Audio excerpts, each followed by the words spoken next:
Je vous propose de nous poser la question à laquelle donc, on va essayer de répondre ici. La question est la suivante. Qu'est-ce qu'une donnée de qualité? Puisque justement, c'est à travers donc, ce processus de nettoyage de données qu'on aimerait, on souhaite donc avoir des données de qualité pour les raisons que j'ai expliquées. Donc, qu'est-ce qu'une donnée de qualité? Alors, la qualité des données peut être décomposée en plusieurs dimensions, donc je vous montre dans cette vue et que je vais expliciter les unes après les autres. Alors tout d'abord, la précision des données. C'est la première dimension. Euh, la précision, les données doivent être précises. Cela signifie que les données doivent refléter la réalité de manière exacte.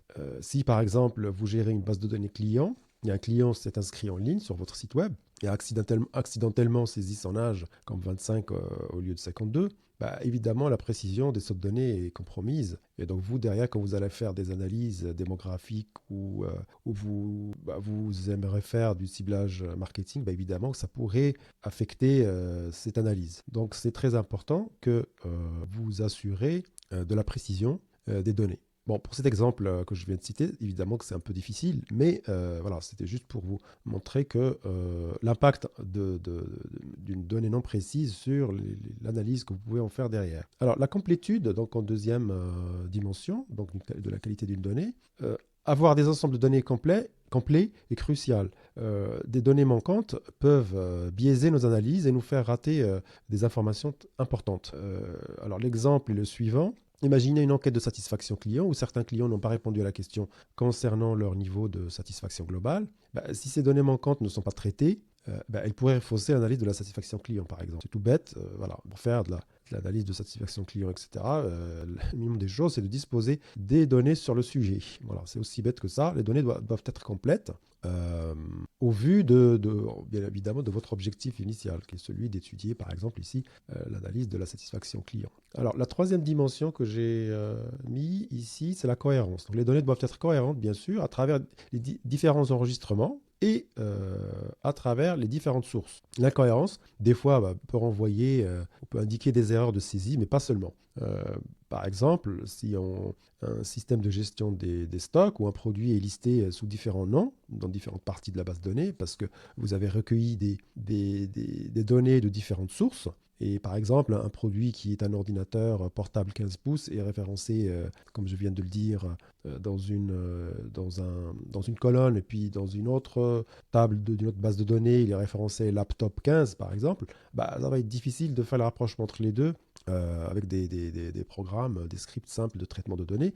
Cette incohérence, elle peut entraîner des difficultés dans les autres phases d'analyse de données, comme par exemple fausser l'exploration ou les statistiques de base, etc. Donc c'est important de la même manière, il est important d'assurer un minimum de cohérence, ou même une cohérence globale entre les différentes sources de données, qui est les mêmes labels, par exemple, pour les catégories, etc. Les mêmes libellés pour les produits, des choses comme ça. Alors, j'ai cité ensuite la fiabilité. Donc, le critère de fiabilité renvoie au fait que les données doivent être dignes de confiance, c'est-à-dire qu'elles proviennent de sources, s'il arrive que les données proviennent de sources douteuses, par exemple, ou si leur collecte est entachée d'erreurs, la fiabilité, eh ben, elle est compromise. Ça arrive, par exemple, si vous utilisez des données collectées d'une source externe pour analyser des tendances de marché et que vous découvrez plus tard que cette source est connue pour ces méthodes de collecte qui ne sont pas rigoureuses, ben, la fiabilité de vos analyses et conclusions vont être remises en question. Ensuite, donc j'ai précisé ici que les données doivent être pertinentes pour le problème ou la question à résoudre.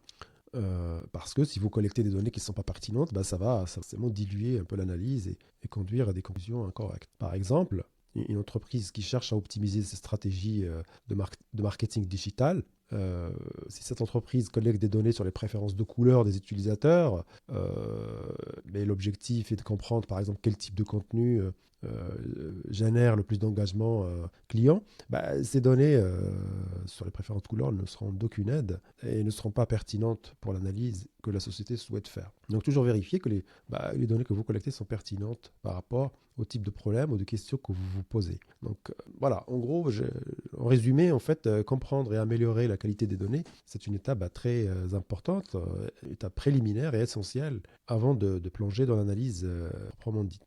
Cela va nous aider en fait à garantir que les décisions qu'on va prendre à partir de nos analyses sont fondées sur des données qui sont fiables et solides.